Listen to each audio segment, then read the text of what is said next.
สลมแผ่พระเจ้าห่มฟ้ายิ่งเมืองได้เฮืองพระศาสนากูล้านนานกปังบุรีสลีนครทิ้งเชียงใหม่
เท่าแก่ข้าวโลคามากวนสมควรทำดีไว้กินเมื่อหน้าฮือมันรักษาศีล8ศีล5ฮือสมราคาแก่ข้าวพระเจ้าบ่ละศีลธรรมบ่จางมันพิวหนตางไปวันละหน่อยมันพิวหนตางไปวันละหน่อยขอความนอบน้อมต่อองค์พระสัมมาสัมพุทธเจ้าขอความเคารพต่อพระเถรานุเถระครูบาอาจารย์เจ้ากุตนกุองค์ขอเจริญปอนขอความสวัสดีจงมีมาแก่ศรัทธาญาติโยมตั้นสาธุชนทั้งหลายที่ได้เปิดเครื่องรับฟังรายการบอกว่าจะเป็นเป็นเครื่องวิทยุก็ดีเป็นเฟซบุ๊กไลฟ์ก็ดีในรายการสารธรรมกำเมืองสัปปะเรื่องล้านนาทางสถานีวิทยุวัดฝายหินตำบลสุเทพอำเภอเมืองจังหวัดเชียงใหม่ FM 104.50 เมกะเฮิรตซ์วิทยุเพื่อการศึกษาพระพุทธศาสนาและวัฒนธรรมแห่งนี้ศรัทธาญาติโยมตั้นสาธุชนทั้งหลายพ่อออกแม่ออกท่านทั้งหลายสามารถติดตามรับฟังได้และรับชมได้ตั้งไลฟ์สดไลฟ์สด Facebook ก็ดีตั้ง Facebook ก็ดีตลอดถึงรับฟังทางคลื่นสถานีวิทยุFM 104.05 เมกะเฮิรตซ์ก็ดีโดยดำเนินรายการโดยเก่ากับผมอาตมาภาพพระประหลัดธันวาศิริรัตนเมธีเลขานุการเจ้าคณะตำบลหายาวัดธาตุคำประตูเชียงใหม่อำเภอเมืองเชียงใหม่เบอร์โทรศัพท์065 856 8556 065 856 8556จะได้น้อมนำเอาคำสั่งคำสอนขององค์พระชินวรสัมมาสัมพุทธเจ้าเพื่อเป็นเครื่องประดับสติเพิ่มพูนอนุรูปแห่งกุศลตั้นทั้งหลายตลอดถึงนำเอาคำเทศก็ดีคำสวดก็ดีธรรมะก็ดีในองค์พระชินวรสัมมาสัมพุทธเจ้าอันเป็นบรมครูของเฮาตั้นทั้งหลายได้มาได้มาจาฮือศรัทธาญาติโยมได้รับชมและรับฟังศรัทธาญาติโยมตั้นสาธุชนทั้งหลายในค่ำคืนนี้อาตมาภาพเก่ากับผมก็ได้มามาจาฮือแก่ศรัทธาญาติโยมบางครั้งบางคนก็ว่าดึกแล้วแต่เป็นการมาจาปาใสตลอดหึงสอดแทรกสาระธรรมก็ดีตลอดถึงเป็นการเก็บเอาเก็ดเล็กผสมน้อยเรื่องบอกเก่าล้านนาหรือเรื่อง ในหัวข้อว่าสารธรรมกำเมืองสัปปะเรื่องล้านนาได้ได้จากฮือแก่ศรัทธาญาติโยมทั้งหลายเพื่อเป็นมงคลก่อนรับก่อนนอนแม่นว่ารับก็จะได้เงินหมื่นตื่นก็จะได้เงินแสนเงินล้านทำกิจการงานใดก็จะมีความสุขความสวัสดีกับตนกับตัวศรัทธาญาติโยมตั้นสาธุชนทั้งหลายเนาะซึ่งในวันนี้ศรัทธาญาติโยมที่มาใส่สายแก้ประทัดเที่ยวนะครับเราสลงวันที่มีวันที่วันพระเนาะศรัทธาญาติโยมทั้งหลายเป็นวันที่ศรัทธาตั้นทั้งหลายเฮาทั้งหลายได้เข้าวัดเข้าวาก็ดีหรือบ่ได้เข้าวัดเข้าวาอยู่ต่างบ้านต่างจองก็ดีเพราะเหตุการณ์บ้านเมืองที่เกิดโรคระบาดโรคโควิดระบาดก็ดีบ่สามารถที่จะไปวัดไปวาได้หรือว่าเข้าสังคมใดเตี้ยช่วงนี้ก็คือช่วงห่างกันก่อนเป็นช่วงระยะห่างรอเปิ้นผ่อนปลนก่อนหรือว่ารอลูกร้ายหายไปก่อนก็จะเป็นสิ่งที่ดีกับตนกับตัวซึ่งวันนี้เป็นวันศุกร์ที่29พฤษภาคมพุทธศักราช2563ศรัทธาญาติโยมทั้งหลายวันนี้ขึ้น8ค่ำเดือนเก่าเหนือก็เป็นกาลประเพณีเดือนเก่าของคนล้านนาเดือนเก่าของคนล้านนาก็จะมีการทำพิธีกรรมต่างๆหรือเรียกอีกอย่างว่าการพลีกรรมการพลีกรรมก็คือการถวายเครื่องสังเวยกับเหล่าเทพพยาดาเทวาอารักษ์มีเจ้าตี้เจ้าตางก็ดีขึ้นเจ้าตี้เจ้าตางก็ดีตลอดถึงขึ้นครูบาอาจารย์ขึ้นครูบาอาจารย์ขึ้นขันครูบาอาจารย์ศรัทธาญาติโยมตั้นสาธุชนทั้งหลายในวันนี้อาตมาภาพก่อนที่จะได้จาปาศัยในหัวข้อของธรรมะสารธรรมกำเมืองสัปปะเรื่องล้านนาซึ่งอาตมาภาพจะนำเอาหัวข้อเรื่องของธรรมะเนี่ยคือเข้ากับสถานการณ์บ้านเมืองว่าช่วงนั้นเปิ้นยะหยังอาทิตย์ที่แล้วก็ได้เป็นเกี่ยวกับการเข้าอินเตอร์คินอินเตอร์คินทำไมต้องเข้าโดยเหตุเช่นไหนอินเตอร์คินคืออันยังความเป็นมาเป็นจะได้ก็จะได้มาจากกับศรัทธาญาติโยมตั้นสาธุชนทั้งหลายวันนี้ตามที่ได้เกินนำว่าเดือนเก้ามาจุมาจอดมารอดมาถึงพี่น้องเฮาทั้งหลายคนเหนือก็ดีคนล้านนาก็ดีศรัทธาญาติโยมทั้งหลายเดือนเก้าเนี่ยจะมีพิธีกรรมสำคัญหลายสิ่งหลายอย่างที่อาตมาภาพได้กล่าวได้เกินไปนอกศรัทธาญาติโยมทั้งหลายก่อนที่เฮาจะได้เข้าสู่การการจาถึงสปะเรื่องล้านนาโดยเหตุว่าวันนี้เป็นวันพระวันศีลอาตมาภาพก็จะขอเชิญชวนศรัทธาญาติโยมตั้นสาธุชนเฮาทั้งหลายได้ปากันไหว้พระไหว้เจ้าก่อนเนาะวันนี้เฮาก็ปากันไหว้พระไหว้เจ้าอันเป็นวันมังกรมงคลวันเป็นวันมังกรมงคลชื่อว่าเป็นวันพระวันศีลขึ้น8ค่ำเดือนเก่าเหนือซึ่งวันนี้อาตมาภาพก็จะได้ปาศรัทธากล่าวคำสักการะปูจาถวายดอกไม้ธูปเทียนใครมีธูปมีเทียนอยู่ต่างบ้านต่างจองมีโอกาสได้ไหวก็ดีมีโอกาสได้สาก็ดีมีโอกาสได้ใส่คันดอกก็ดี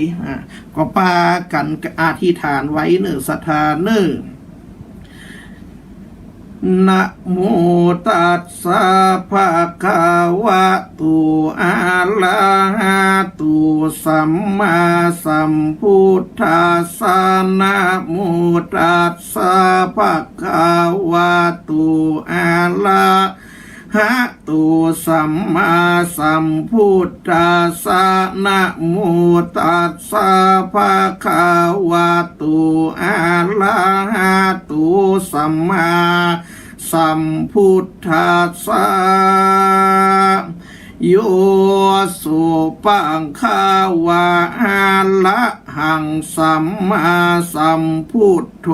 สวาคาโตเยนะภะคะวะตาธัมโมสุปฏิปันโน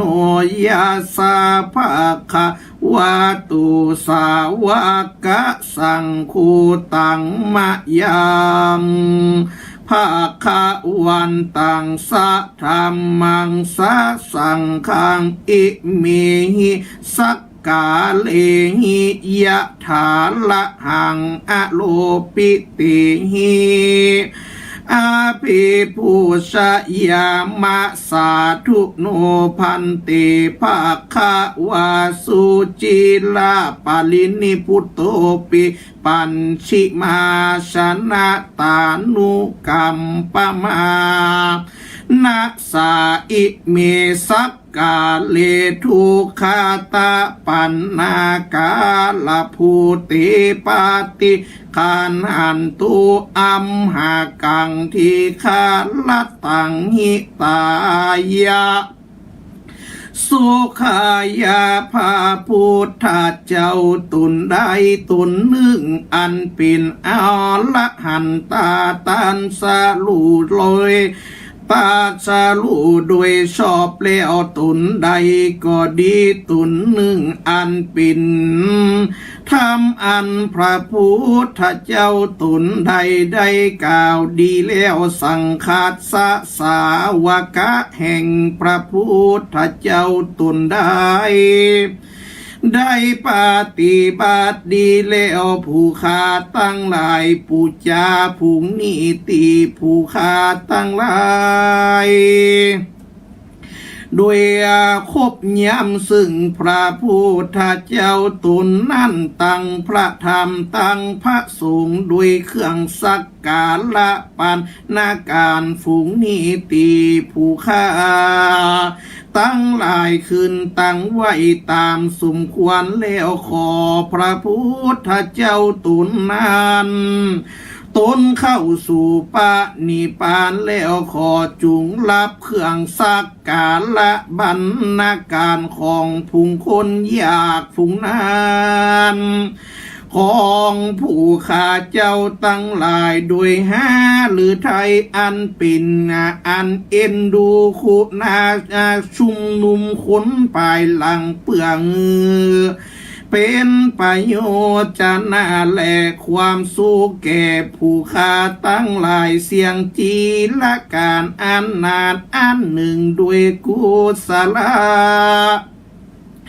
พระอาละบุญกุศลอันนี้ของผู้ข้าตั้งหลายได้แจ้งแก่ปะนิพพานในกาละอันจักมาข้างหน้านี้เดตือต่อไปอาจจะได้สวดกรรมสุมาเกี่ยวหากูถากเนาะแบบโบหารเปลี่ยนกันไปพ่องสันตุโอกาสาคาเตปัญจลันลัตตานาเกี่ยวหาปะการอันทาลงอันนั้นตาที่คุณยาวิเศษอันเป็นตีปึ่งเกเทวิสัมปะมูสัตตาบัดนี้นามาถึงในกาลยามขึ้น8 ค่ำเดือน9เหนือตรงกับวันพระธรรมมาสาวนาผู้ข้าเจ้าตั้งหลายก็ได้ปากันสาลงคงควายตกแต่งน้อมมายังมัดถูบูผาลาจาดวงดอกเข้าตอกดอกไม้ลำเตียนมาวางเวียนเหนือคันปิ่นหากูถากส่วนปัทมาวิภาคเบื้องหัวตีผู้ข้าตั้งหลายขอปูจายังพระมุนีตุนสัตว์สวดกับตังพระบาทแลส ลีลากะธาตุเจ้าเจดีย์ตั้งไม่สลีมหาโพธิ์มีหลายโกฏนาส่วนตุติยาการทวนสองงามบ่อเศร้าผู้ค้าตั้งหลายขอดสวายสุมาปูจายังพระนวโลกุตละธรรมเจ้าเก้าประการสิทธิ์กับตั้งพระปริยัติธรรมอันอุรานเลิศแล้วอันเป็นดวงปฏิบแก้วสองมากาตานส่วนวัตตาติญาอันทวนสามงามบ่เศร้าขอปูจายังพาอาลิยาสังข้าเจ้าตั้งแต่โคดเงาเอตลาหิตะลาบสมมุติทรงเจ้าเป็นปะลิโยขอทวายปูจาจาตุทะวานอันทวนสีงามล้นตีบ่อาจจากสังขญาขอปูจายังสมถกรรมฐานวิปัสสนากรรมฐานดวงวิเศษอันเป็นเหตุให้บรรดาสัตว์ตั้งหลายไปหลอดเวียงเกวมหาเนลาปานส่วนปัญจามวันอันทวนหาผู้ค้าตั้งหลายขอปูจาสุมายังเวียงเกี่ยวยอดมาขอปูจาสุมายังครูบาอาจารย์เจ้าอันใดสั่งสอนศีลธรรมกรรมฐานตั้งหลายหมายมีพระมหาการสะปะเทละเจ้าเป็นเก้าตลาบต่อเต้าถึงครูบาอาจารย์ปัจจุบันนิสัยผู้ค้าตั้งหลายขอนบน้อมไว้ลวดสุมาหล่อนว่าผู้ค้าตั้งหลายได้ประมาทตั้งแต่อันนี้ก็จัดหากหล่อนมีด้วยกายยวจีกรรมก็ดีมโนกรรมก็ดีมีอาลิยาปาทางตั้งสี่ลู่แจ้งที่หากได้กระทำอันหนึ่งอันใดก็ดีผู้ค้าตั้งหลายก็กว่าเป็นโทษขอพระเจ้าเกี่ยวโปรดคุณามีธรรมมีตาปฏิกาหลับเอาแล้วยังพายังปาอามิสะปูจาสมาแห่งผู้ข้าเจ้าตั้งหลายขอจุงขามาลาโทษเสียยังโทสะปะมาธรรมกรรมทั้งหลายของกายเป็นนาทีวิปากโกอโหสิกรรมขอยังได้เป็นนิวรณธรรมอันเก่นก้าอันจักห้ามเสียยังหนต่างอันเข้าสู่เมืองฟ้าและนิลปานแก่ผู้ข้าเจ้าตั้งหลายนั่นจุงจักมีจุใหญ่จุน้อยยิ่งใจนั่นจุงจักมีเตียงแต่ดีลีดังผู้ข้าจะกินตนาเป็นภาษาบาลีว่าอิตังโนอักขิมาทุบุภาราชาปุจาสัจจะคาลวะทานังสัมมาสัมพุทธัสสะธรรมัสสะสังคัสสะมหาสินนาธาตุปาทาจิติยังมหาโพธิลุขังสักกะจังเทมาปูเชมาตุติยัมปีอิทังโนอักขิมัตถุบุภาลาจา สัจจกาลวะทานังสัมมาสัมพุทธัสสะธรรมันสะสังคันสามหาชินาธาตุปาทาเจติยังมหาโพธิลุขังสักกะจังเทมะปูเชมะตะติยัมปีอิตังโนอาเคมาโทบุภาราชาปุจจาสัจจกะลวะทานังสัมมาสัมพุทธัสสะธรรมันสาสังคันสามหาสินนาธาตุปาทะเจติยังมหาโพธิลุขังสักกะจังเทมาปูเสมาอาจโยโนพันเตอัชะขามายะธาภะเล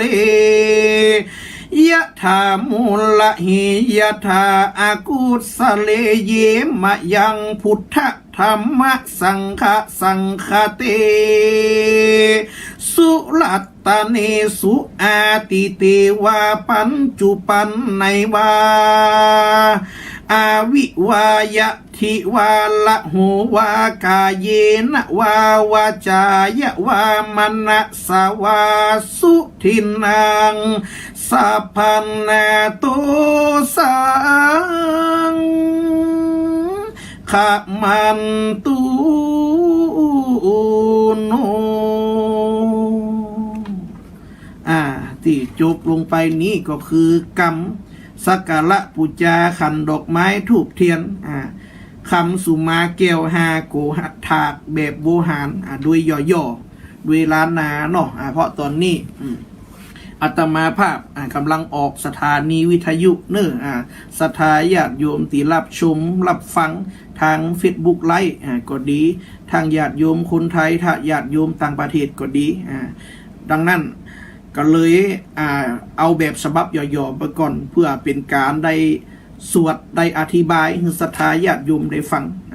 เดี๋ยวก่อนรับก่อนนอนอาตมาภาพจะได้โยสวดโยโกไว้พระเจ้าก่อนรับก่อนนอนแห่มกรรมหากว่าใครจะติดตามทั้งไล่สดก็สามารถติดตามได้ต่อมาศรัทธาญาติโยมทั้งหลายเมื่อเฮาเสร็จพิธีกรรมในการไหว้พระสวดมนต์เนื่องในวันพระวันศีลวันธรรมสวนะในวันนี้อันเป็นวันคืน8 ค่ำเดือนเก้าเหนืออย่างที่อาตมาภาพได้กึ่นตั้งแต่ต้นรายการเนาะศรัทธาญาติโยมว่าวันนี้เราจะมาสารธรรมกำเมืองสะปะเรื่องล้านนาสะปะเรื่องล้านนาเรื่องบะเกาเรื่องเกี่ยวกับเหตุการณ์บ้านเมืองอย่างครับที่อาตมาภาพได้กึ่นว่าตอนนี้ช่วงนี้ช่วงเดือนเก่าเป็นช่วงที่เราจะได้ทำพิธีกรรมแบบล้านนาแบบพิธีกรรมประจำเดือนตามเดือนเดือนเก่านี่เปิดห้องว่าพิธีกรรมเลี้ยงผีเลี้ยงสางเลี้ยงครูบาอาจารย์เป็นการพลีกรรมหรือถวายเครื่องสังเวยแก่ครูบาอาจารย์อีกอย่างหนึ่งศรัทธาญาติโยมทั้งหลายวันนี้อาตมาภาพจะได้นำสาระธรรมกรรมเมืองอันเป็นเรื่องบักเก่าเรื่องโบราณเกี่ยวกับเรื่องขันตังครูบาอาจารย์มาจาคือกับศรัทธาญาติโยมตั้นสาธุชนทั้งหลายตลอดถึงครูบาอาจารย์พระสงฆ์องค์สังฆเจ้าสหธรรมิกที่ได้รับชมรับฟังทางสถานีวิทยุ104.50 เมกะเฮิรตซ์ก็ดีตลอดถึงรับชมรับฟังทางไลฟ์สดก็ดีคำว่าขันตั้งศรัทธาญาติโยมตั้นสาธุชนทั้งหลายขันตั้งนี้คือของที่จัดไว้สำหรับปูจา ยกคูณในเวลาจะประกอบพิธีสิ่งของที่จะใส่ในพานหรือว่าใส่ในขันโตกนั้นหรือภาชนะอื่นๆอาจจะเป็นกะละมังก็ดีเป็นขันก็ดีเป็นพานก็ดีครูบาอาจารย์ท่านได้กำหนดคือบูชาครูนั้นมีหลายอย่างส่วนมากเป็นของที่มีดาดดืนก็คือมีตามกาลสมัยมีในสมัยนั้นหรือว่าสมัยก่อนหรือว่าในสมัยก่อนซึ่งใช้ในบริโภคหรือว่าเป็นเครื่องใช้สอยในชีวิตประจำวันของเปิ้นเช่นสมัยโบราณก็จะมีการเคี้ยวหมากเคี้ยวพูดังนั้นขันคู ขันครูนั้นก็จะมีหนึ่งหมากสองภู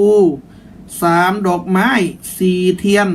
ห้าผ้าขาวหกผ้าแดงเจ็ดข้าวเปลือกแปดข้าวสารเป็นต้นโดยประมาณส่วนที่เหลือก็จะได้แยกจำแนกออกไปคำว่าขันตังนั้นบ่ได้จำเพาะเจาะจงว่าจะต้องใส่ในขันหรือว่าในพานส่วนใหญ่ก็จะใส่ในภาชนะที่มีความลึกพอสมควรและบ่ใหญ่เกินไปศรัทธาตั้งหลายนิยมกันมากก็คือถ้วยสังกะสีถ้วยสังกะสีเนาะเวลาคืนบ้านใหม่บ้านล้ามก็ดีถอนก็ดีจะเป็นถ้วยสังกะสีหรือว่ากะละมังสังกะสีเป็นกะละมังที่เส้นผ่าศูนย์กลางประมาณ12นิ้วขึ้นไปแต่ถ้าขันตั้งหลวงขันตั้งหลวงนี่คือขัน108ถ้าศรัทธาญาติโยมท่านสาธุชนทั้งหลายเห็นขันตั้งหรือว่าขันคูมีขนาดใหญ่คุณเรียกว่าขันตั้ง108ถ้าใส่ขันตูกใบใหญ่ให้ลองเป็นที่รองรับนะเพราะว่าขันตั้ง108การกำหนดสิ่งของขันตั้งแต่ละอย่างนั้นแต่ละงานจะบ่เหมือนกันจะบ่เหมือนกันและของสิ่งของที่ใส่ในขันนั้นจะบ่เท่ากันอันประกอบด้วยขันตั้งจะมีเท่าใดดูที่สวยดอกไม้และสวยหมากสวยภูศรัทธาญาติโยมที่เป็นคนไทยก็ดีเป็นชาวต่างชาติก็ดีตลอดถึงครูบาอาจารย์เพื่อนพ้องมิตรสหายว่าขันตั้งเป็นหูใดจะใดพอขนาดของกะละมังกะขนาดของขันกะหรือขนาดของอันยังขนาดของขันตั้งศรัทธาญาติโยมตั้นสาธุชนทั้งหลายเฮาจะหูว่าเปิ้นถือขันอันยังนับถือขันอันยังขึ้นขันอันยังคือเฮาดูที่สวยของภูและสวยของหมากจะเป็นที่สำคัญคือดูหมากและภูเป็นที่สำคัญอันดับแรกเลยอันประกอบไปด้วยขัน4ขัน4ขัน8ขัน12ขัน16ขัน32ขัน36ขัน56และขัน108เนี่ยศรัทธาญาติโยมตั้นสาธุชนทั้งหลายมีหลายขนาดบางเตื้อก็มีขันใหญ่บางเตื้อก็มีขันน้อยเฮาบ่สามารถหูโดยความคิดหรือหูโดยรูปลักษณ์แต่เฮาสามารถรู้โดยหรือว่าหูโดยการดูจากสวยของสวยหมากสวยภูและสวยดอกไม้ที่อยู่ในขันนั้นซึ่งขันตั้งนั้นจะประกอบด้วยตัวเลขที่เกี่ยวกับธาตุทั้ง4ได้แก่4ขัน4คืออะไรอย่างขัน4ก็คือธาตุดินธาตุน้ำธาตุลมธาตุไฟและเกี่ยวกับคุณที่ศักดิ์สิทธิ์ที่มีคุณมารดาคุณบิดาคุณพระรัตนตรัยขัน4ได้แก่ธาตุ4ตัวได้แก่อริยสัจ4ตัวขัน8ได้แก่มรรคมีองค์8ตัวพระอรหันต์8พระองค์ตัวคุณศรัทธาสุนทิทั้ง8ตัวขัน12ได้แก่อาโปธาตุน้ำ12อย่างและกุลแม่12กุลแม่ธรณี12อันนี้คือขัน12เวลาคืนขันก็ถึงมูนี้ตุยขัน16ได้แก่พระพุทธเจ้า16พระองค์โสรสยานแห่งพระพุทธเจ้า16ประกาศเนี่ยศรัทธาญาติโยมตั้นสาธุชนทั้งหลายส่วนถ้าขัน36ขัน32ได้แก่อาโปธาตุ12รวมกับปฐวีธาตุ21อีกในหนึ่งก็กล่าวเป็นคำบอกเก่าว่ากุลแม่11กุลป่อกุลแม่12กุลป่อ21กุลแม่12กุลป่อ21หรือว่ากุลป่อ21กุลแม่12ก็ได้เขาจะอันไหนขึ้นก่อนก็ได้จะกุลแม่ขึ้นก่อนก็ได้กุลป่อขึ้นก่อนก็ได้ศรัทธาญาติโยมความจริงแล้วรวมกันจะมี33แต่ท่านนับปฐวีว่ามีเพียง20โดยนับจากมัทธเกและมัทธลุงขลังมัทธลุงกังคือดูกำมอมสมองก็เป็นอันหนึ่งอันเดียวกันฉะนั้นเราจึงมีอาการทวปิงสการก็คืออาการทั้ง32ส่วน คนเราทั้งหมดนั้นในตัวนี่มีอยู่ทั้งหมดทั้งมวล32 ประการ32 ประการนี้อันประกอบไปด้วยคุณคุณอักขระคุณอักขระและคุณพยัญชนะ33แต่เวลาแต่งเป็นคาถาหนึ่งจะมี32 คำเนี่ยแหละศรัทธาญาติโยมทั้งหลายถ้าขัน56ขันตั้ง56ก็ได้แก่คุณน้ำ12คุณดิน21คุณลม7คุณไฟ6คุณอากาศ10รวมกันแล้วได้56และเท่าคุณของพุทธคุณบทสวดพุทธคุณเนี่ยจะมีคุณอยู่ทั้งหมดทั้งมวลอยู่56มีคุณอยู่56เนี่ยท่านทั้งหลายถ้าขันตั้ง108ขันตั้ง108ได้แก่คุณพระพุทธคุณพระพุทธ56คุณพระธรรม38คุณพระสงฆ์14รวมกันแล้วได้108คุณต่างๆเหล่านี้ปรากฏในคำไวยของคุณหลวงล้านนาและในคาถาตรีนิสิงเหคาถาตรีนิสิงเหนี่ใจโยขันตังเนอะใจโยขันตังก่อนถ้าคนใดเกยขึ้นขันตังหลวงจะมีกรรมสวดคาถาตรีนิสิงเหจะได้กล่าวเป็นคาถาก่อนอย่างกับเวลาอาตมาภาพหรือว่าครูบาอาจารย์ของเก่ากับผมได้ขึ้นขันตังก่อนจะกล่าวก่อนไวสาบรมครูเก่าครูปลายครูตายครูยังครูปิดสนุเจ้าเป็นเก่าเป็นประธานมานั่งบนเนื้อหัวกระหม่อมกล่อมเก่าอันมีครูเตกเมืองลาวครูพระขาวเมืองไตครูเทพปะไทยปิตกะลังกาตะกะศิลาครูพระกุมครูพระกันครูพระกุมพันธรรมปัญญาจุงมาเป็นพญากังพญาบังจุงมาระวังหักษาตีนิสิงเหสตะนาเคปัญจปิสนูนเมวจะเอกยักขานวะเทวาปัญจพัมมานมามิหังปติทเวราชาอัฏฐอรหันตาปัญจพุทธานมามิหังพุทธระวังธรรมะระวังสังฆระวังนี่แหละศรัทธาญาติโยมอันนี้ก็คือคาถากำขึ้นครูด้วยข้าวแต่ในคาถานี้ก็จะมีหัวใจของตีนิสิงเหคาถาตีนิสิงเหตีนิสิงเหสตะนาเคปัญจปิสนูนเมวจะเอกยัคขานวะเทวาปัญจพัมมานามามิหังปติทเวราชาอัฏฐอรหันตาปัญจพุทธานามามิหังพุทธระวังธรรมะระวังสังฆระวังวิตบังสวหับหนึ่งในนั้นคือคาถาตีนิสิงเหเป็นคาถาแก่คึดแก่จาศรัทธาญาติโยมตั้งสาธุชนทั้งหลายตลอดถึงครูบาอาจารย์ครับผมนี่แหละศรัทธาญาติโยมตั้งสาธุชนทั้งหลายดังนั้นขันตั้งทั้งหมดทั้งมวลเนี่ยจะมีอยู่หลายสิ่งหลายอย่างหลายอันจะมีอยู่ในหลายสิ่งหลายอันศรัทธาญาติโยมทั้งหลายซึ่งขันตั้งทั้งหมดทั้งมวลนี่จะประกอบไปด้วย1สวยดอกไม้เข้าตอกและเทียนมักจะใส่เทียนคู่1ตามจำนวนที่กำหนด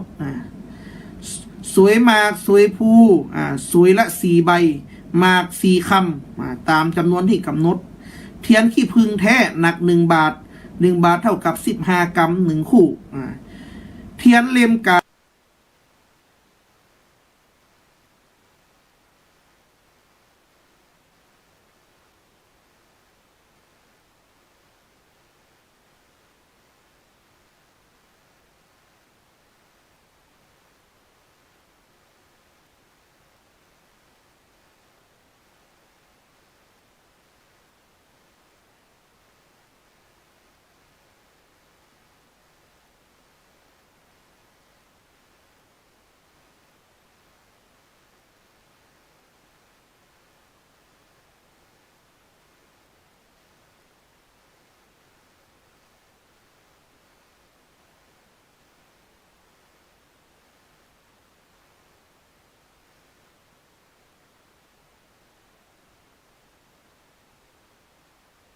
เดี๋ยววินความจริงแล้วในสมัยยังบ่ได้เลิกใช้เงินเบี้ยในสมัยรัชกาลที่3นั้นเบี้ยก็คือเงินใช้แทนเงินหรือว่าในอัตราที่กำหนดค่าเบี้ยก็บ่เท่ากันแล้วแต่ละอาณาจักรจะกำหนด ซึ่งในสมัยกรุงสุโขทัยและกรุงศรีอยุธยานั้นได้กำหนด800เบี้ยเท่ากับ1เฟืองในสมัยกรุงธนบุรีกำหนดไว้ว่า200เบี้ยต่อเฟืองในสมัยรัชกาลที่1กำหนดว่า400เบี้ยต่อเฟืองและรัชกาลที่3ได้กำหนดว่า 1,300 เบี้ยต่อเฟืองรัชกาลนี้เริ่มมีความเห็นว่าเบี้ยเป็นสัตว์เกรงที่จะเป็นบาปนะเปื่นหันว่าโอ้เบี้ยเนี่ยมันเป็นหวยมันเป็นสัตว์เอามาใจเป็นก้าแลกเปลี่ยนเป็นก้าสินไหมเนี่ยเกรงว่าจะเป็นการทรมานสัตว์เกรงว่าจะเป็นการทรมานสัตว์เพราะต้องใช้จำนวนมากเห็นต่างประเทศใช้โลหะหล่อแทนเงินจึงเริ่มนำมาใช้แล้วเลิกใช้เบียร์ไปเหียหันต่างประเทศเป็นเอาเงินมาล่อเป็นแท่งล่อเป็นก้อนล่อเป็นเหรียญก็เลยเลิกใจเบียร์ใจหวยเบียร์เพราะว่าเอ็นดูแทนแล้วก็บอกจำเป็นต้องใส่ดังนั้นด้วยเหตุนี้จึงกำหนดเบียร์เป็นค่าขันตังยังไม่ใช่เงินแต่เมื่อใช้เงินแต่เมื่อถ้าใจเงินแล้วก็คือใจเงินแทนบัดต้องใส่ก็ได้โดยเหตุว่าเราใส่เงินขันตังซึ่งใส่แบบโบราณเริ่มต้นตั้งแต่12 บาท12 บาทกับแตนไปละแตนว่า 1,300 1,300 เบียร์นี่แหละศรัทธาญาติโยมทั้งหลายด้วยเหตุนี้ขันตั้งจึงมีอยู่หลายสิ่งหลายอย่างอยู่หลายอันซึ่งวันนี้อาตมาภาพจะได้มาอูถึงขันตั้งในพิธีกรรมต่างๆอันประกอบไปด้วยขันตั้งกอหรือว่ารอพระพุทธรูปขันตั้งกอหรือรอพระพุทธรูปนี่ก็จะประกอบไปด้วยเครื่องประกอบขันตั้งเนอะถ้าใครสนใจจดเอาไว้ก็ดีจำไว้ก็ดีหรือกลับย้อนมาฟังทีหลังก็ดีขันตั้งก่อหรือขันตั้งรอพระพุทธรูปนี่อันประกอบไปด้วยสวยดอกสีสวยหมากสีเพิ่มขึ้นใดหมากเท่าใดยิ่งดีหมากสีคดสีกลมหรือว่าสีชิ้นเบียร์ปัน3หมากปัน3เทียนเล่มบาท1คู่เทียนเล่มเฟือง1คู่เทียนหน่วย4คู่กล้วย2 หวีมะพร้าว2 ลูกอ้อย2 ท่อนมอใหญ่สาดใหม่น้ำบวยหรือว่ากระบวยใหม่ป้าทับพีใหม่ผ้าขาว1 หำประมาณ3 เมตรผ้าแดง1 หำประมาณ3 เมตรข้าวเปลือก 10,000ข้าวเปลือก 10,000นี่ก็คือ10 ลิตร10 ลิตรนี่เท่ากับ 10,000ข้าวสาร1,000ก็คือข้าวสาร1 ลิตรเงินแต่งตามยศ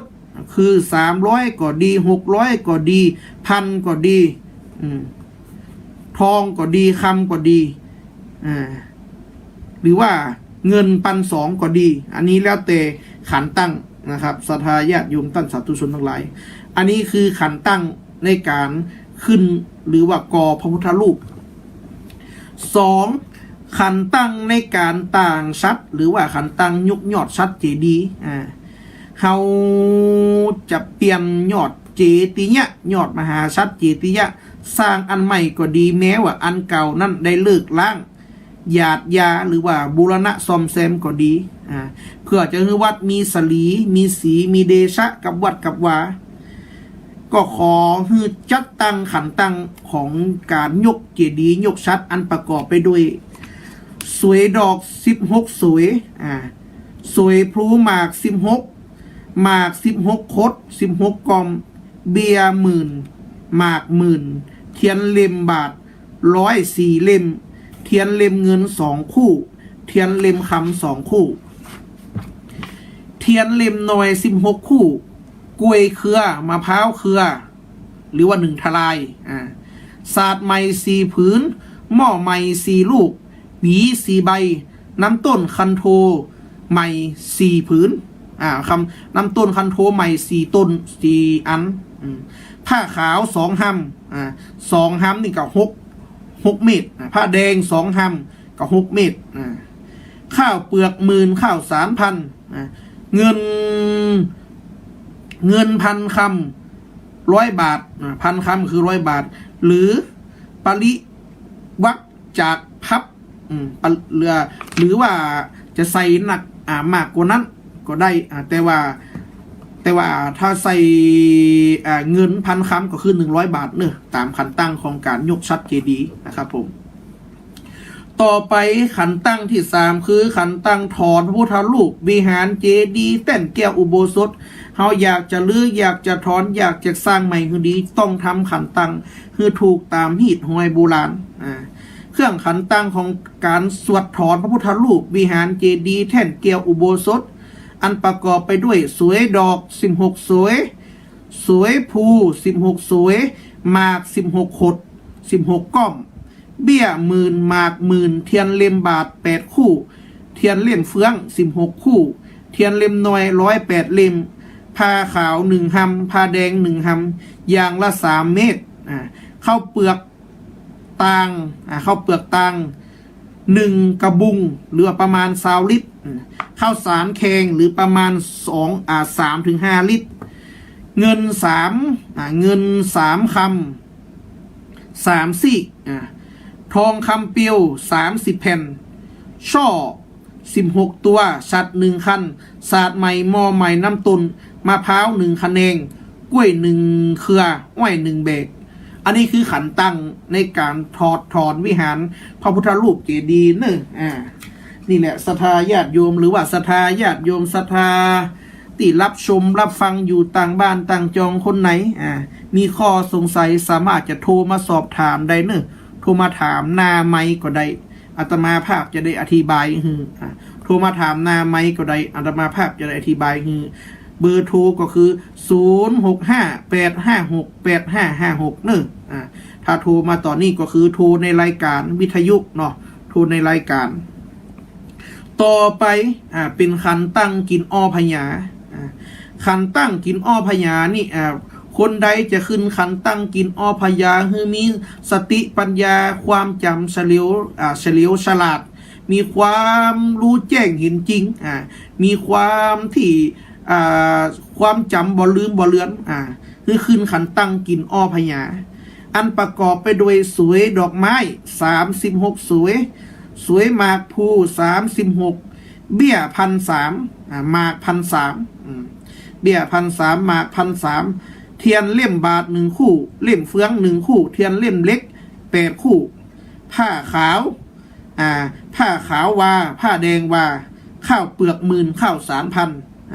กล้วย3 หวีอ้อย3 ท่อนมะพร้าว3 ลูกเงิน300 บาทนี่แหละอันนี้คือขันตั้งกินอ้อพญาไข่ครูบาอาจารย์ป่อน้อยป่อนั้นหลอดถึงศรัทธาญาติโยมคนใดอยากจะขึ้นขันตั้งกินอ้อพญาก็คือจัดเตรียมเครื่องขึ้นครูขันตั้งตามนี้ตามที่อาตมาภาพเก่ากับผมได้ขึ้นคือฟังนี่ได้ได้จ่าคือฟังนี่ต่อไปขันตั้งอบรมสมโพธิพระพุทธรูปเขาจะสวดมนต์สมโพธิพระเจ้าเบิกเนตรพระเจ้าพระพุทธพิมพ์ปาเจ้าองค์เก่าองค์ใหม่องค์ใหญ่องค์น้อยเป็นพระพุทธรูปเป็นที่ไหวที่สาแห่งคุณและเทวดาทั้งหลายก็ป้ากันขึ้นขันตั้งเพื่อบอกฮือแป้กับตุนแก็บตัวเพื่อฮือเป็นพลังค้ำชูฮือตุนตัวได้อยู่ดีมีสุขอันประกอบไปด้วยขันตั้งสมโพธิพระพุทธรูปนี่ประกอบด้วยสวยดอกไม้เทียนทูบเทียน16หรือว่า32หรือว่า108ก็ดี108ก็ดีก็ได้มาเบี้ย10,000หมาก10,000เทียนเงินเทียนคำอย่างละคู่เทียนเล่มบาท4 คู่เล่มเฟือง8 เล่มเทียนเล่มน้อย16 คู่ผ้าขาว1 หำผ้าแดง1 หำ1 หำเท่ากับ3 เมตรนะข้าวเปลือก10,000ข้าวสาร1,000กล้วย1 เครือมะพร้าว1 เครือหรือว่าคะแนงอ้อย1 แบกมี8 ท่อนเงิน300ขึ้นถึง 1,000 บาทหรือมากกว่านั้นตามแต่กำลังศรัทธาศาสตร์ใหม่มอใหม่หมอนใหม่น้ำบวยใหม่นะครับผมอันนี้คือขันตั้งเกี่ยวกับ ขันตั้งอบรมสมโพธิพุทธปิมปาเจ้าองค์เก่าองค์ใหม่เขาจะบวชพระเจ้าก็คือบวชพระพุทธรูปเนี่ยสมโพธิรูปเนี่ยคือทำขันตั้งตามนี้6ขันตั้งถอนคืดขันตั้งถอนคืดอันประกอบไปโดยขันตั้งที่เขาจะถอนคืดสิ่งบดีบ่ร้ายไปทำสิ่งที่เป็นอัปมงคลมาไปทำสิ่งที่บ่ถูกต้องมาเขาจะถอนสิ่งเหล่านี้คือออกไปจากตนจากตัวของเฮาก็ดีจากตนจากตัวของญาติพี่น้องก็ดีก็คือปากัน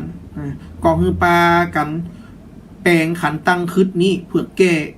ก่อนจะนิมนต์พระสงฆ์องค์สังฆเจ้ามาทำพิธีอันประกอบไปด้วยสวยดอก16สวยหมากภูสวยดอก36สวยหมากภู36เบียร์1,300หมาก1,300หรือว่า 1,300ผ้าขาวว่าผ้าแดงว่าข้าวเปลือกหมื่นหรือว่า10ลิตรข้าวสารแข็งก็คือ3ลิตรเทียนเล่มบาท1คู่เล่มเฟือง1คู่เทียนเล็ก4คู่เงิน300เงิน300คำ3ซีกน้ำส้มปล่อย1สลุงน้ำส้มปล่อย1สลุงเนอะเตรียมถอนคืดนี้ศาสตร์ใหม่หมอนใหม่น้ำต้นใหม่วีใหม่น้ำบุยปากหรือว่าทับพีใหม่กล้วยเครือมะพร้าวเครือหรือว่าคะแนงอ้อย4เล่มนะครับผมอันนี้คือขันตั้งถอนคืดถอนสิ่งที่บ่ดีบ่ควรนะครับผมโอ้ขันตั้งขันถอนที่จะโอในค่ำคืนเนี่ยมีทั้งหมดทั้งมวลอยู่15ขันตั้งแต่ดูเวลาละว่าเวลาใกล้จะหมดละเวลาออกอากาศทางสถานีวิทยุใกล้จะหมดเวลาลงแต่ศรัทธาญาติโยมที่รับชมรับฟังทางไลฟ์สดยังมีโอกาสที่จะรับชมรับฟังได้ถึงจนจบได้อยู่สื่อตมาภาพจะได้อธิบายต่อไปเนาะต่อไปขันตั้งที่7เพิ่นเรียกว่าขันตั้งถอนผีตายธรรมดาก็คืออาจจะนอนอยู่บ้านรับตายป่วยตายหรือว่าเจ็บเป็นเย็นอุ่นตายหรือว่าตายตามโรคตามชราบ่มีเหตุร้ายเหตุบดีทำให้ถึงแก่ความตายเมื่อตายแล้วก็ต้องนิมนต์พระสงฆ์องค์สังฆเจ้าครูบาอาจารย์ผู้มีวิชาความรู้มาสูตรมาถอนแต่ก่อนที่จะสูตรจะถอนนั้นต้องทำขันตั้งขึ้นมาก่อนเพื่อคือแป้ปิดแป้ไม้หรือว่าแพ้สิ่งที่เป็นอาถรรพ์สิ่งที่ไม่ดีให้สิ่งเหล่านี้แพ้พ่ายไปขันตั้งผีตายธรรมดานี่อันประกอบไปด้วยหมากภู4สวยดอก4เบี้ย1,300หมาก1,300ผ้าขาว1ชิ้นผ้าแดง1ชิ้นอาจจะคืบเดียวก็ได้ข้าวเปลือก1กอบข้าวสาร1กอบเอากอบก็คือมือเนี่ยเอามือตัดเข้าไป1กอบใส่ในขวักใส่ในกระทงหรือว่าควักคนเหนือเขาว่าควักภาคกลางเรียกว่ากระทงใส่ในกระทงใบตองหรือว่าควักใบตองหรือว่าใส่ก๊อกก็ได้ใส่ก๊อกใส่อัพก็ได้เงิน36บาทเทียนเล่มบาท1คู่เทียนเล่มเฟือง1คู่เทียนเล่มเล็ก4คู่อันนี้คือขันตั้งถอนคนตายธรรมดาต่อมาขันตั้งที่8คือขันตั้งถอนผีตายบ่ดีบ่ควรตายโหงกะตายถูกคนยิงตายกะถูกอาวุธแทงตายกะตายตกน้ำตกต้นไม้นั่งตายรับตายไฟดูดไฟดูดฟ้าผ่าเป็นต้นอย่างอีห้องวัดตายบ่ดีตายอาเพศตายโหงตายสิ่งบ่ดีโดนอาวุธถูกเปิ้นยิงเปิ้นฆ่าดวงวิญญาณจะอาฆาตแค้นก็คือเชิญครูบาอาจารย์มาแปลงคันมาถอดมาสูตรมาถอนเพื่อคือดวงวิญญาณของพวกเขาเหล่านั้นไปสู่ภพภูมิที่ดีก่อนที่จะได้สูตรได้ถอนต้องทำขันตั้งขึ้นมาเพื่อคือครูบาอาจารย์ได้มาปกปักรักษายังผู้ทำมงคลตลอดถึงผู้ที่นิมนต์พระสงฆ์มาสวดตัวขันตั้งผีตายบ่สมควรนี้อันประกอบไปด้วยสวยหมากภู36สวยสวยดอก36 เบี้ย1,300 หมาก1,300 ผ้าขาววาผ้าแดงวาเทียนเล่มบาท3 คู่เทียนเล่มเฟือง3 คู่เทียนเล็ก36 เล่มข้าวเปลือกแห้ง3-5 ลิตรข้าวสารลิตรแล้วก็เงิน300 บาทอันนี้คือขันตั้งถอนผีตายบดีบอกวันหรือว่าตายโหงนั่นเองตอนนี้กี่โมงละเวลาก็ใกล้เข้ามาเนอะศรัทธาญาติโยมท่านสาธุชนทั้งหลายต่อมาเมื่อมาถึงขันตั้งที่เก่าขันตั้งที่เก่าที่มีตามแต่โบราณล้านนาก็คือขันตั้งสืบชะตาคุณหรือล้านนาของว่าขันสืบชะตาสืบชะตานี่ก็คือการต่ออายุต่ออายุอายุของคนเฮาก็ดีบ่ฮือเจ็บบ่ฮือเป็นหรือว่าต่ออายุตำแหน่งหน้าที่การงานญาติโยมท่านสาธุชนคนไหนอยากจะรู้วิธีกรรมสืบชะตาขันตั้งสืบชะตาเครื่องสืบชะตาสามารถโทรเข้ามาถามและสอบถามได้ที่อาตมา หรือว่าจะจัดพิธีสืบชะตาก็ได้ก็สามารถจะโทรสนทนาหรือฮือจัดการเรื่องพิธีกรรมพิธีการก็สามารถจะทำมือใดแก่ศรัทธาญาติโยมเพื่อฮือศรัทธาญาติโยมได้เจริญในชะตาชีวิตตำแหน่งหน้าที่การงานการเงินอันนี้ก็คือขันตั้งสืบชะตาคนซึ่งขันตั้งสืบชะตาคนนี้อันประกอบไปด้วยสวยดอกสีสวยหมากภูสีหมากสีคดสีก้อมหรือว่า4 ชิ้นเบี้ย1,300 หมาก1,300 ผ้าขาวผ้าแดงข้าวเปลือกแข็งข้าวสารลิตรเทียนเล่มบาท1 คู่เทียนเล่มเฟือง1 คู่เทียนน้อย4 คู่เงิน108 บาทนี่แหละศรัทธาญาติโยมตั้งสาธุชนทั้งหลายอันนี้คือขันตั้งสืบชะตาคุณเนาะเวลาก็ไกลจะหมดไปเวลาก็ไกลจะหมดไปแล้วดังนั้นวันนี้เขายุติขันตั้งสืบชะตาคนก่อนจะเหลือแหมขันตั้งแหม5 รายการคือขันตั้งสืบชะตาหมู่บ้านขันตั้งสืบชะตาเมืองขันตั้งถอนพยาธิคนและบางสกุลเป็นก็คือคนเจ็บเป็นจากโรคร้ายป่วยบ่หายสักทีและก็ขันตั้งซอจั่งปีจั่งซอและก็ขันตั้งบูชาเสาอินทขินในพิธีการเข้าอินทขินประจำปีและสุดท้ายเป็นขันตั้งพิธีขอฝนเมื่อฝนบ่ตกตามฤดูกาลก็จะมีการแปลงขันตั้งขึ้นขันตั้งเพื่อเจิญให้ฝนตกลงมาก็เหลือแหม5ขันตั้งที่เฮาบ่ได้อูได้จ๋า6กันเนาะ6ขันตั้งเพราะว่าเฮาอูมาถึงขันตั้งที่9คือขันตั้งสืบชะตาคุณดังนั้นซึ่งค่ำคืนนี้อาตมาภาพพระปลัดธันวาศิริรัตนเมธีก็ได้มาจัดรายการสารธรรมกำเมืองสัปปะเรื่องลานนาคือแก่ศรัทธาญาติโยมตั้นสาธุชนทั้งหลายที่อยู่ต่างบ้านต่างจองก็ดีที่รับชมรับฟังก็ดีอย่างสถานีวิทยุวัดฝายหินตำบลสุเทพอำเภอเมืองเชียงใหม่ FM 104.50 เมกะเฮิรตซ์วิทยุเพื่อการศึกษาพระพุทธศาสนาและวัฒนธรรมแห่งนี้หวังว่าสารธรรมกำเมืองสัปปะเรื่องลานนาที่เก่ากับผมอาตมาภาพได้มอบฮือแก่บรรดาสหญาติธรรมสหธรรมิกตลอดถึงญาติโยมท่านสาธุชนทั้งหลายนี้จะเป็นเกร็ดความรู้จะเป็นภูมิปัญญาจะเป็นปัญญาของคนล้านนาตลอดถึงเป็นพิธีกรรมพิธีการและเป็นประเพณีวัฒนธรรมที่สืบทอดต่อกันไปดังกรรมมีครูบาอาจารย์ได้กล่าวว่าประเพณีคือพ่อวัฒนธรรมคือแม่ถ้าเราลืมซึ่งวัฒนธรรมลืมซึ่งประเพณีอันงดงามแล้วเท่ากับเราลืมรากฐานลืมโคตรเหง้าอันเป็นพ่อเป็นแม่ของเราสิ่งอื่นสิ่งใดนั้นแล้วไซในร่างกายของเรานั้นเมื่อตายไปเมื่อหมดไปเมื่อย่อยยับไปแล้วทุกสิ่งทุกอย่างก็ไม่เหลือแต่ วัฒนธรรมและประเพณี ถ้าเราทำไว้ดีสืบทอดไว้ดี มันยังจะคงอยู่กับลูกกับหลานตราบชั่ว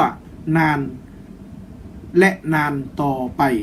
ซึ่งในค่ำคืนนี้เก่ากับผมอัตมาภาพพระประหลัดธันวาศิริรัตนเมธีเลขานุการเจ้าคณะตำบลหายา วัดธาตุคำประตูเชียงใหม่ ก็ได้มามาจาสาระธรรมกำเมืองคือแก่ศรัทธาญาติโยมตั้นสาธุชนทั้งหลาย หากว่าใครสนใจในประเพณีล้านนาสนใจในเรื่องบะเก่าศิลปะวัฒนธรรม ตลอดถึงบทสวดบทเทศต่างๆของสำนักกูดีคำวัดธาตุคำก็สามารถโทรมาได้มาสอบถามได้ ซึ่งอาตมาก็รอเนาะบ่มีใครโทรมาบ่มีใครโทรเข้ามาบ่มีใครโทรมานาสายบ่มีใครโทรมาสอบถามก็บ่เป็นหยังอย่างน้อยๆก็ได้ออกวิทยุได้ได้จาได้ปราศัยคือศรัทธาญาติโยมตั้นสาธุชนได้รับชมรับฟังและได้สาระความรู้ในวันนี้เพื่อเป็นความรู้เสริมสร้างเพิ่มพูนสติปัญญาของศรัทธาญาติโยมท่านสาธุชนทุกท่านทุกคนขอเจริญ